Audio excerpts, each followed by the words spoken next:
Hello, class. So we're getting into the philosophy of death and dying in some of the introductory phases here. So I had you start out by looking at a reading by Vincent Berry.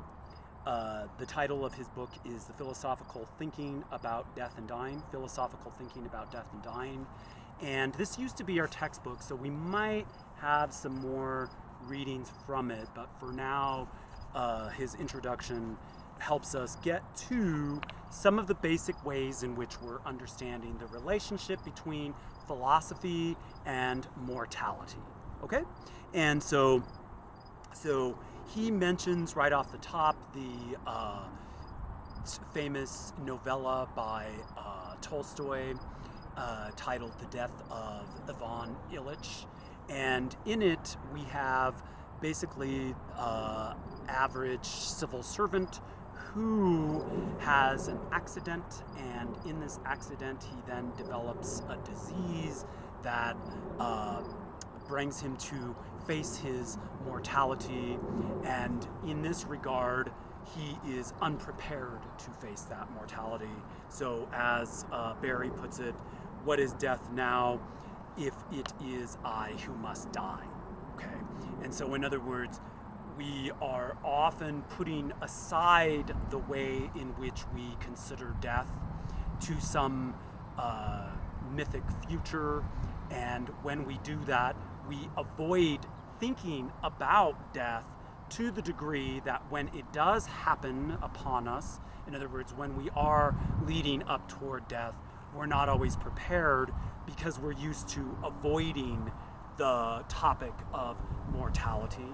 And so it's that reasoning that, in other words, we have a problem facing it, therefore we ignore it, and because we ignore it, we have a problem when we are faced with it, to the degree that this is the way that we need to understand our relationship to death and dying philosophically. Okay? So, in other words, philosophy is getting us to look at the way we're understanding our lives better. And then likewise, if we're understanding our lives better, we need to understand our lives as mortal creatures. Okay? And so when we're understanding our lives as mortal creatures better, we are also understanding our relationship to others as mortal as well. So that's key.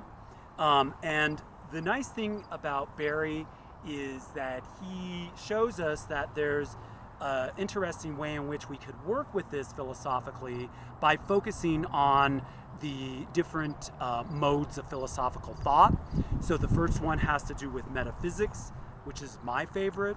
So metaphysics has to do with the philosophy of ontology, also free will and determinism, also ways of looking at freedom, understanding our being and existence. So metaphysics is going beyond. So going beyond that which is physical, that's a good way of thinking about it.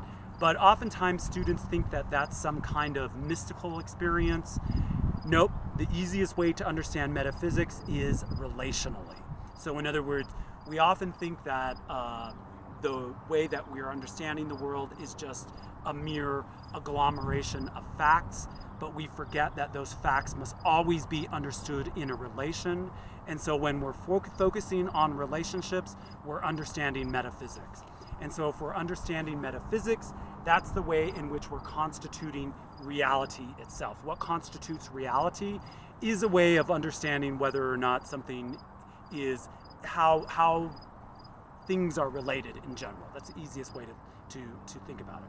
It's a complex subject, and we could go on about it for days, but that's a good beginning to think of relationships, to think of the ways that we're understanding our being, okay? Fancy word for that in philosophy is ontology.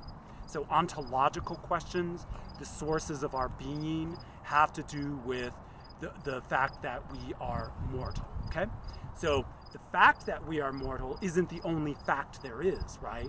That must be understood within a relationship of time as we are existing with ourselves in nature, and likewise with each other toward future, etc. Right? So metaphysics is a big part of how it is that we're understanding the philosophy of death and dying, and it's important.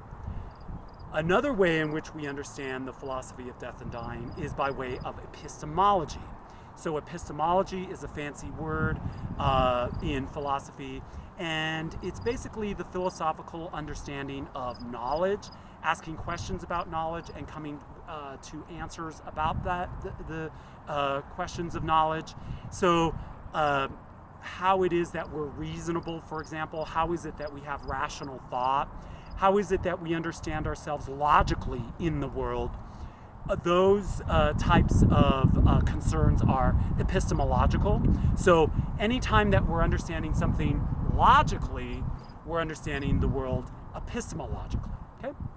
And easiest way to think about this too in terms of death and dying is that we are thinking of ourselves logically as finite, right? So a classic deductive argument in logic is what?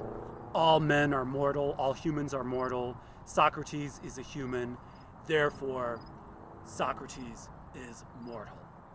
When we understand that logically, that's also not only pointing out the basic structure of a deductive argument, but it's also pointing out that we are mortal.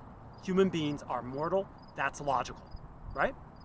And so then when we think of what's beyond that, when we're thinking of metaphysics as well, we're also seeing that things like non-fictional accounts are going beyond the logical, and likewise there's elements of religious experience that go beyond a logical way of understanding that then get into faith concerns, right? And so when we start thinking about death, we also understand that that's beyond reason, and likewise that's also beyond a logical concern. So that's also an interesting thing to think about too in terms of epistemology and the reaches beyond reason as well, right?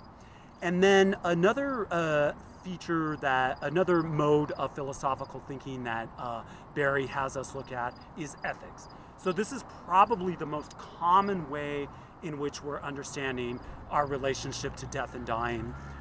Why is that? Because we have things like bioethics, so in other words, concerns of abortion, likewise the death penalty.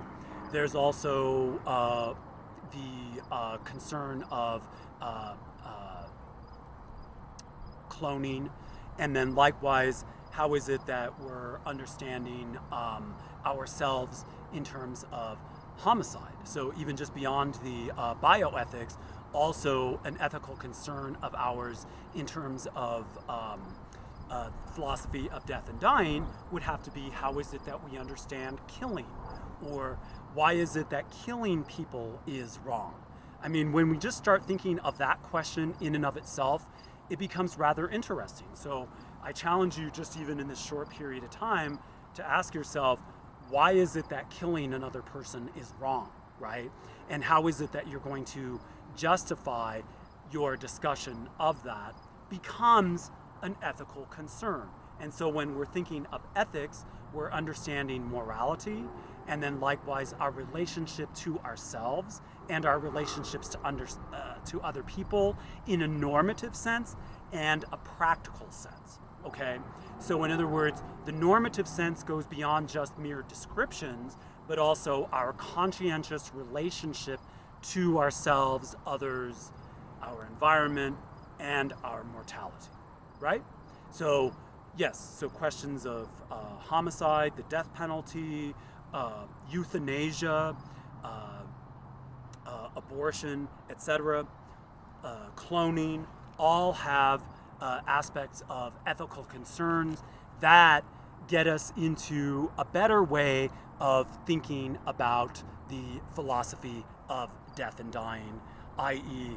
our mortal concerns that we tend to think of as something that we are putting off till later to discuss, but in this class we bring the ideas that are too uncomfortable to talk about to the forefront in a way that we could have these intelligent conversations enough to show us that understanding life is also understanding mortality as well.